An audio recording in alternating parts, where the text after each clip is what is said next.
بسم الله الرحمن الرحيم ياسين والقرآن الحكيم إنك لمن المرسلين على صراط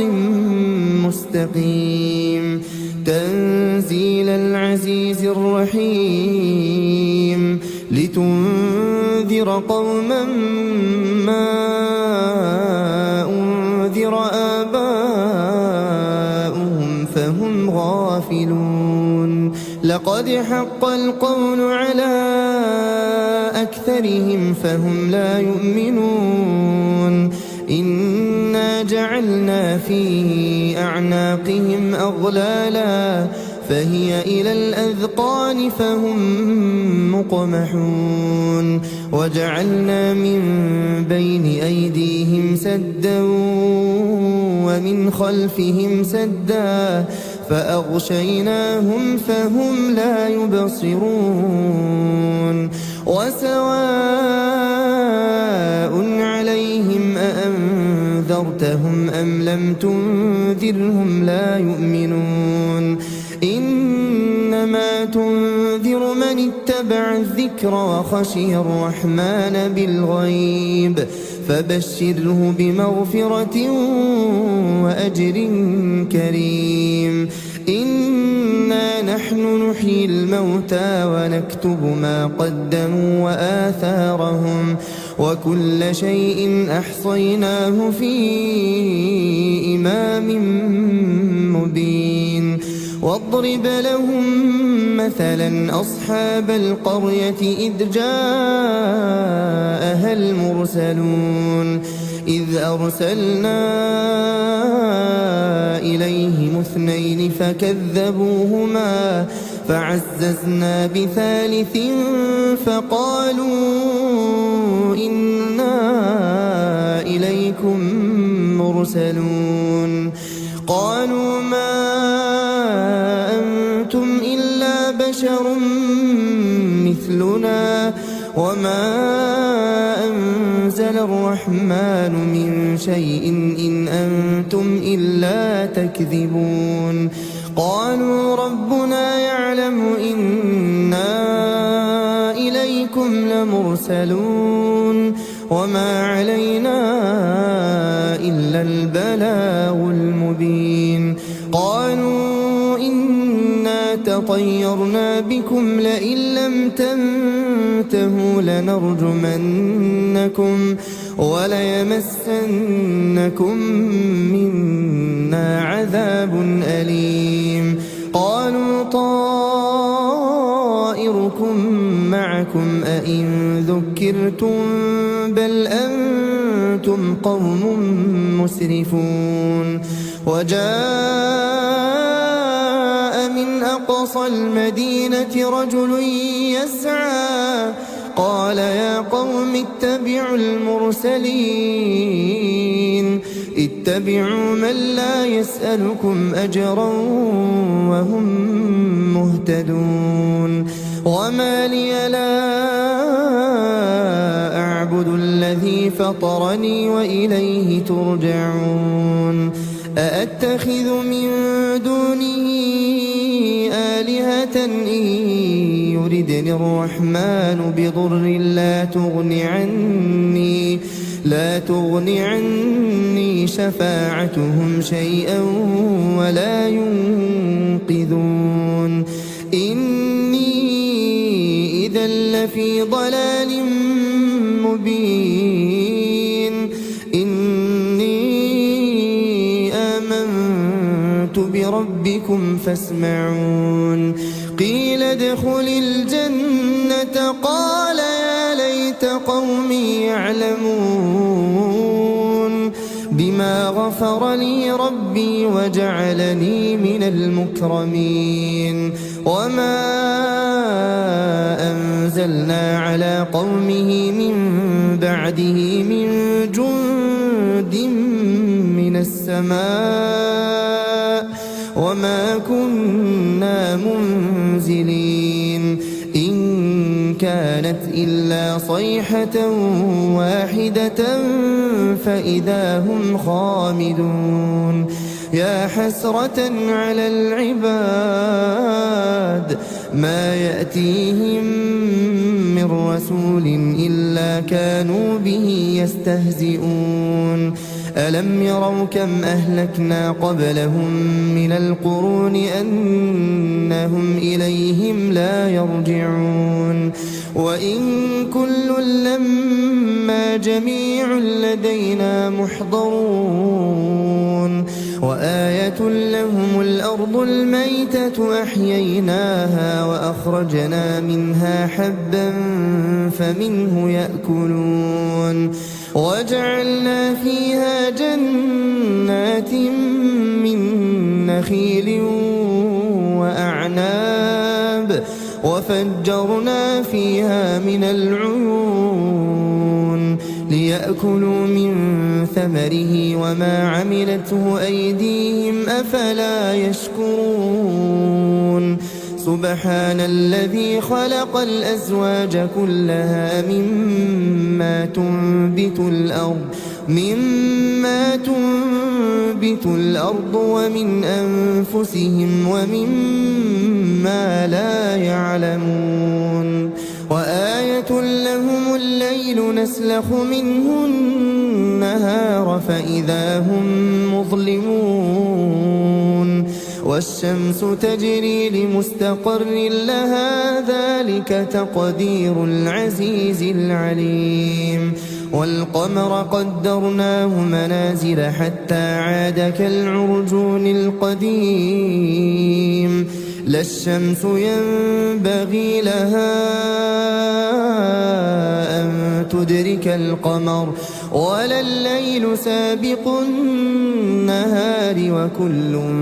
في فلك يسبحون وآية لهم أنا حملنا ذريتهم في الفلك المشحون وخلقنا لهم من مثله ما يركبون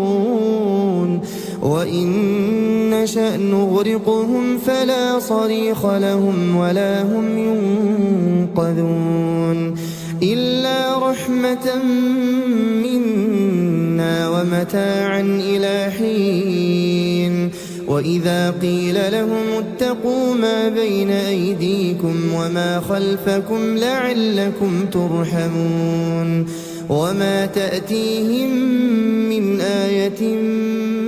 من آيات ربهم إلا كانوا عنها معرضين وإذا قيل لهم أنفقوا مما رزقكم الله قال الذين كفروا للذين آمنوا أنطعم من لو يشاء الله أطعمه إن أنتم إلا في ضلال مبين ويقولون متى هذا الوعد إن كنتم صادقين ما ينظرون إلا صيحة واحدة تأخذهم وهم يخصمون فلا يستطيعون توصية ولا إلى أهلهم يرجعون ونفخ في الصور فإذا هم من الأجداث إلى ربهم ينسلون قالوا يا ويلنا من بعثنا من مرقدنا هذا ما وعد الرحمن وصدق المرسلون إن كانت إلا صيحة واحدة فإذا هم جميع لدينا محضرون فاليوم لا تظلم نفس شيئا ولا تجزون إلا ما كنتم تعملون إن أصحاب الجنة اليوم في شغل فاكهون هم وأزواجهم في ظلال على الأرائك متكئون لهم فيها فاكهة ولهم ما يدعون سلام قولا من رب رحيم وامتازوا اليوم أيها المجرمون ألم أعهد إليكم يا بني آدم ألا تعبدوا الشيطان إنه لكم عدو مبين وأن اعبدوني هذا صراط مستقيم ولقد أضل منكم جبلا كثيرا أفلم تكونوا تعقلون هذه جهنم التي كنتم توعدون اصلوها اليوم بما كنتم تكفرون اليوم نختم على أفواههم وتكلمنا أيديهم وتشهد أرجلهم بما كانوا يكسبون ولو نشاء لطمسنا على أعينهم فاستبقوا الصراط فأنى يبصرون ولو نشاء لمسخناهم على مكانتهم فما استطاعوا مضيا ولا يرجعون ومن نعمره ننكسه في الخلق أفلا يعقلون وما علمناه الشعر وما ينبغي له إن هو إلا ذكر وقرآن مبين لينذر من كان حيا ويحق القول على الكافرين أولم يروا أنا خلقنا لهم مما عملت أيدينا أنعاما فهم لها مالكون وذللناها لهم فمنها ركوبهم ومنها يأكلون ولهم فيها منافع ومشارب أفلا يشكرون واتخذوا من دون الله آلهة لعلهم ينصرون لا يستطيعون نصرهم وهم لهم جند محضرون فلا يحزنك قولهم إنا نعلم ما يسرون وما يعلنون أولم ير الإنسان أنا خلقناه من نطفة فإذا هو خصيم مبين وضرب لنا مثلا ونسي خلقه قال من يحيي العظام وهي رميم قل يحييها الذي أنشأها أول مرة وهو بكل خلق عليم الذي جعل لكم من الشجر الأخضر نارا فإذا أنتم منه توقدون أوليس الذي خلق السماوات والأرض بقادر على أن يخلق مثلهم بلى وهو الخلاق العليم إنما أمره إذا أراد شيئا أن يقول له كن فيكون فسبحان الذي بيده ملكوت كل شيء وإليه ترجعون. بسم الله الرحمن الرحيم. الرحمن علم القرآن خلق الإنسان علمه البيان. الشمس والقمر بحسبان والنجم والشجر يسجدان. والسماء رفعها ووضع الميزان ألا تطغوا في الميزان وأقيموا الوزن بالقسط ولا تخسروا الميزان. والأرض وضعها للأنام فيها فاكهة والنخل ذات الأكمام والحب ذو العصف والريحان. فبأي آلاء ربكما تكذبان؟ خلق الإنسان من صلصال كالفخار وخلق الجان من مارج من نار. فبأي آلاء ربكما تكذبان؟ رب المشرقين ورب المغربين. فبأي آلاء ربكما تكذبان؟ مرج البحرين يلتقيان بينهما برزخ لا يبغيان. فبأي آلاء ربكما تكذبان؟ يخرج منهما اللؤلؤ والمرجان. فبأي آلاء ربكما تكذبان؟ وله الجوار المنشآت في البحر كالأعلام.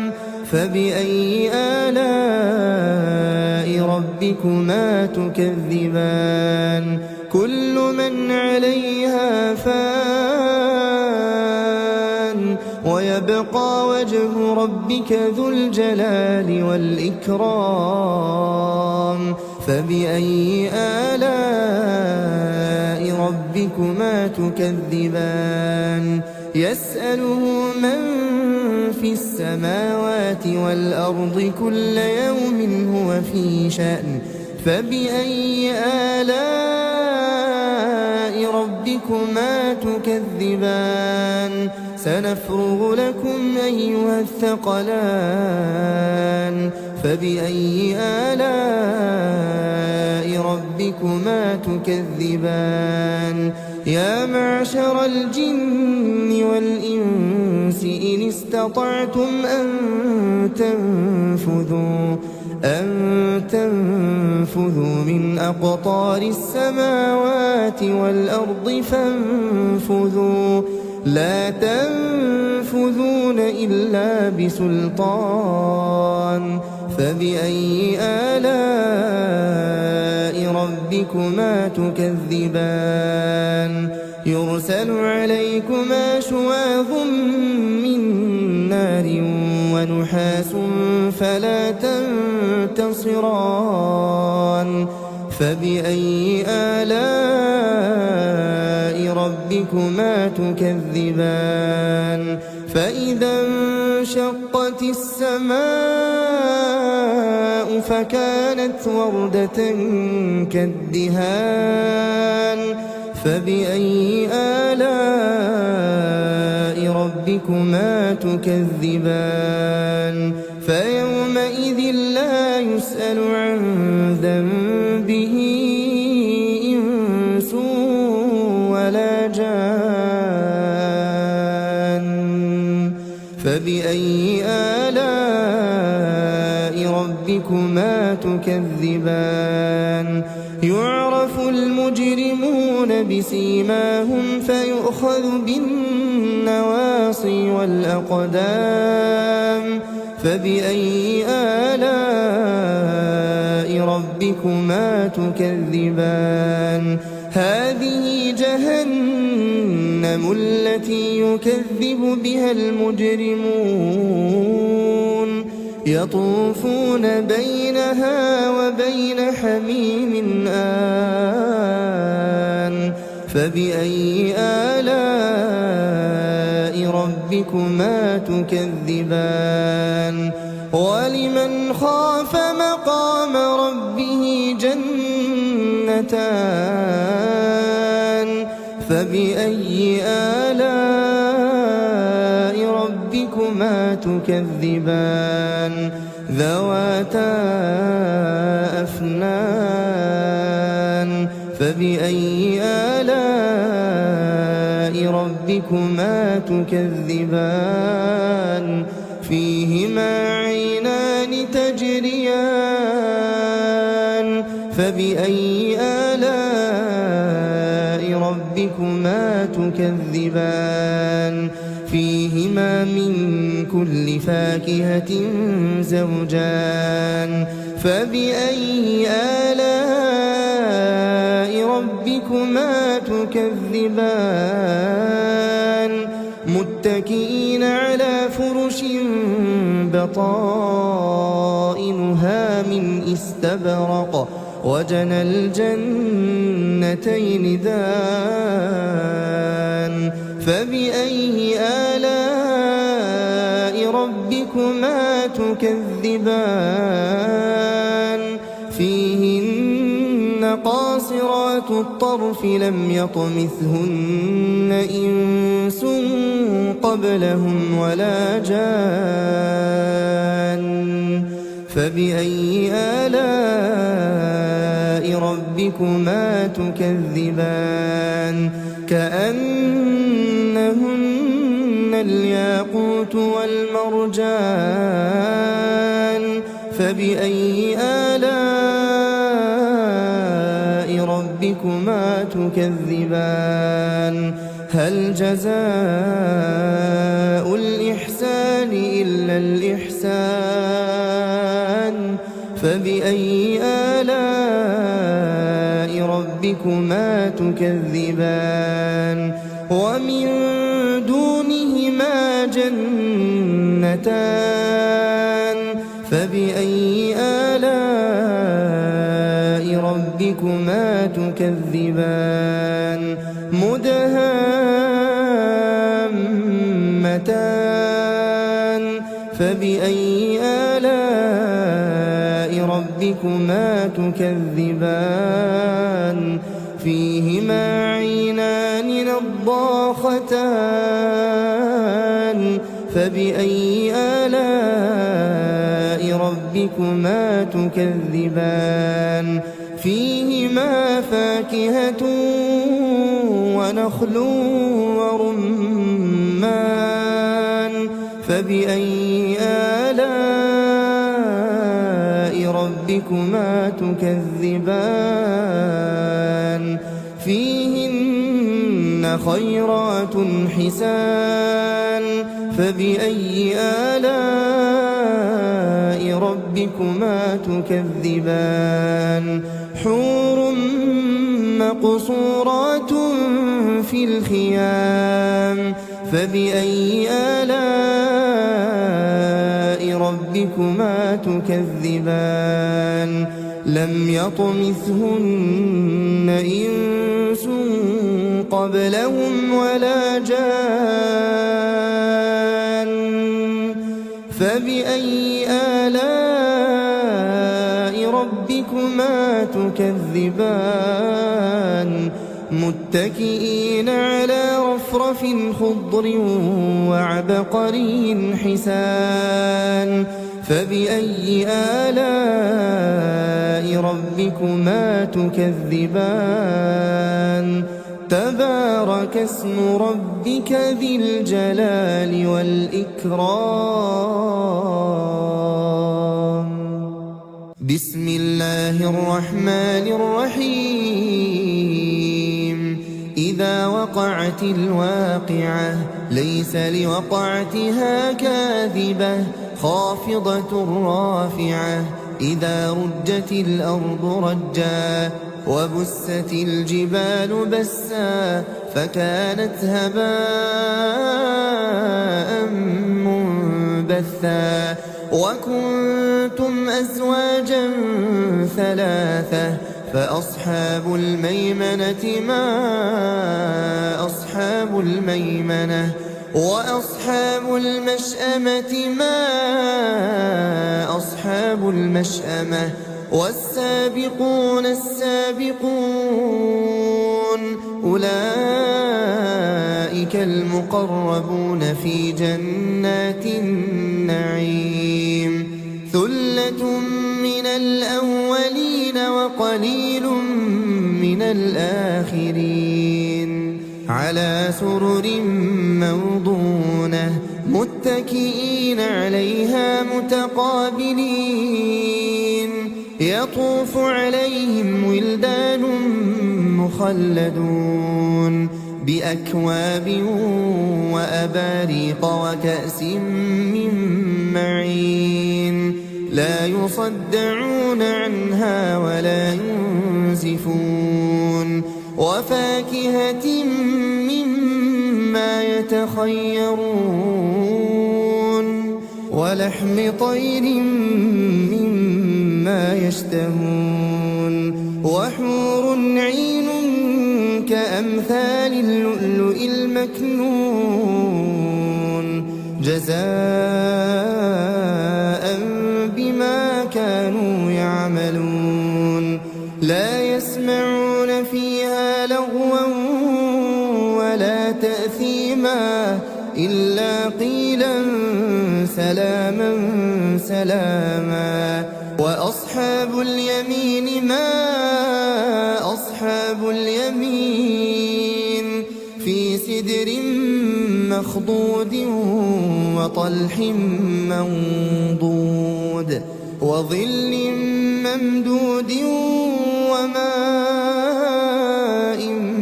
مسكوب وفاكهة كثيرة لا مقطوعة ولا ممنوعة وفرش مرفوعة إنا أنشأناهن إنشاء فجعلناهن أبكارا عربا أترابا لأصحاب اليمين ثلة من الأولين وثلة من الآخرين وأصحاب الشمال ما أصحاب الشمال في سموم وحميم وظل من يحموم لا بارد ولا كريم إنهم كانوا قبل ذلك مترفين وكانوا يصرون على الحنث العظيم وكانوا يقولون أئذا متنا وكنا ترابا وعظاما أئنا لمبعوثون أو آباؤنا الأولون قل إن الأولين والآخرين قل إن الأولين والآخرين لمجموعون إلى ميقات يوم معلوم ثم إنكم أيها الضالون المكذبون لآكلون من شجر من زقوم فمالئون منها البطون فشاربون عليه من الحميم فشاربون شرب الهيم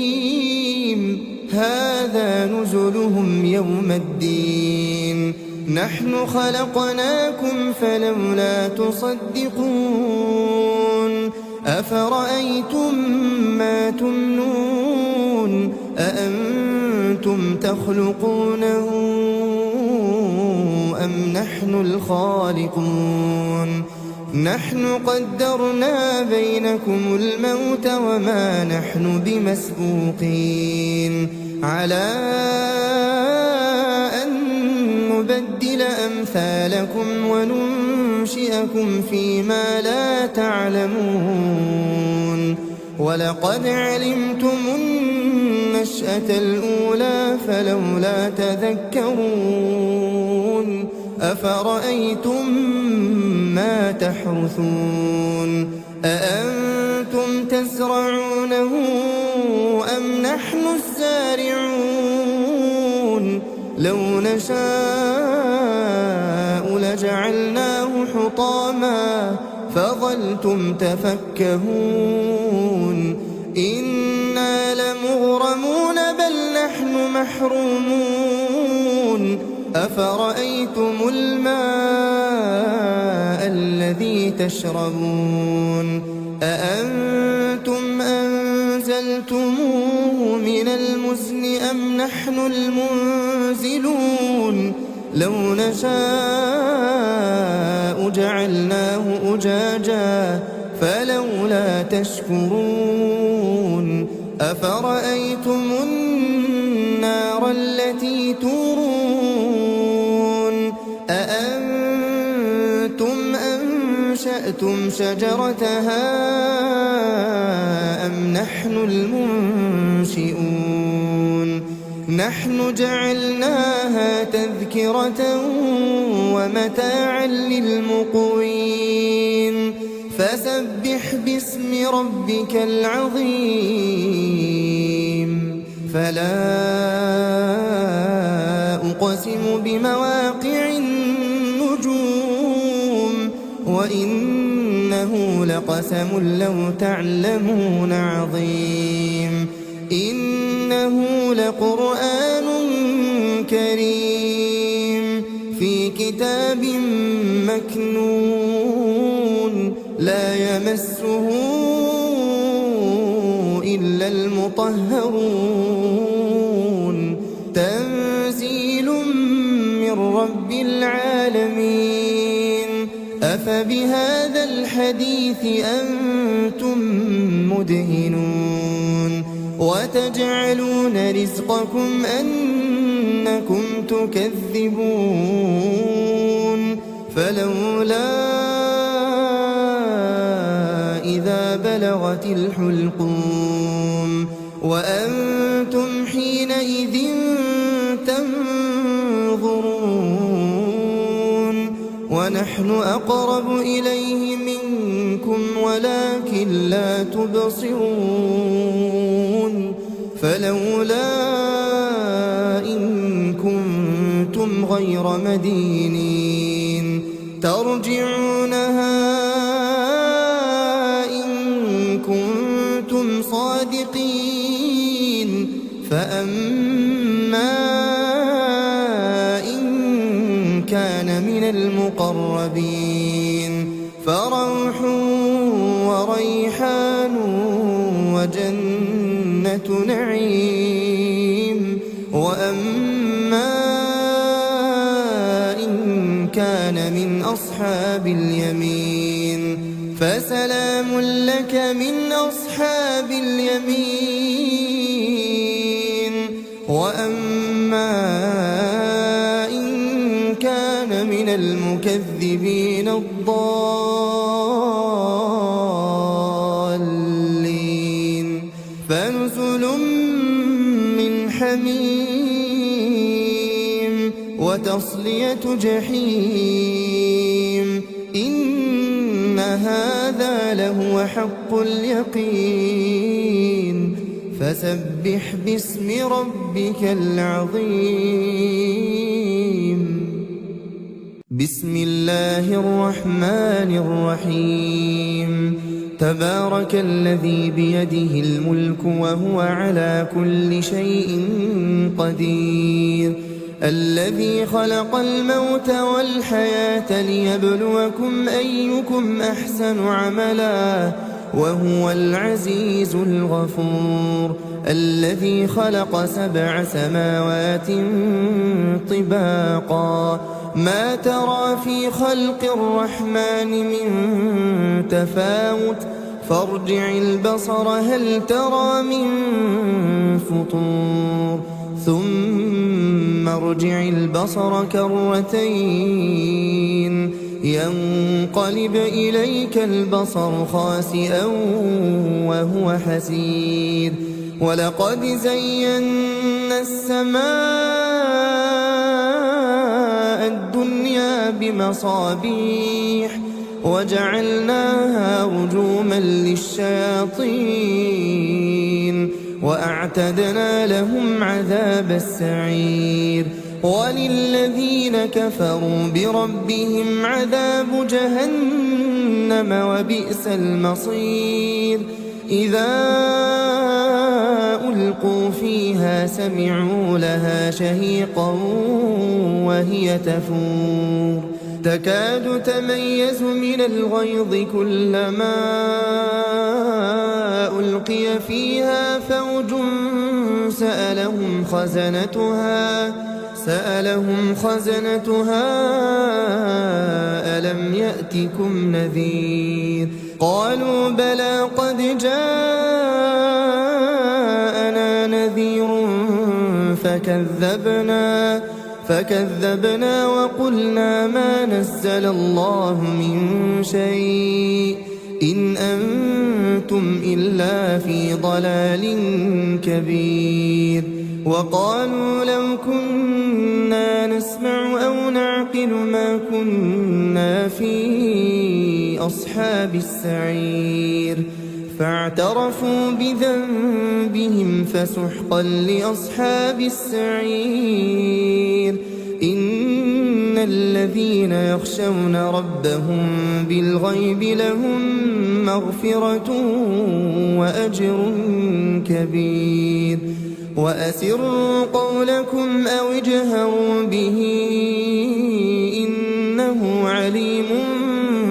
بذات الصدور ألا يعلم من خلق وهو اللطيف الخبير هو الذي جعل لكم الأرض ذلولا فامشوا في مناكبها وكلوا من رزقه وإليه النشور أأمنتم من في السماء أن يخسف بكم الأرض فإذا هي تمور أم أمنتم من في السماء أن يرسل عليكم حاصبا فستعلمون كيف نذير ولقد كذب الذين من قبلهم فكيف كان نكير أولم يروا إلى الطير فوقهم صافات ويقبضن ما يمسكهن إلا الرحمن إنه بكل شيء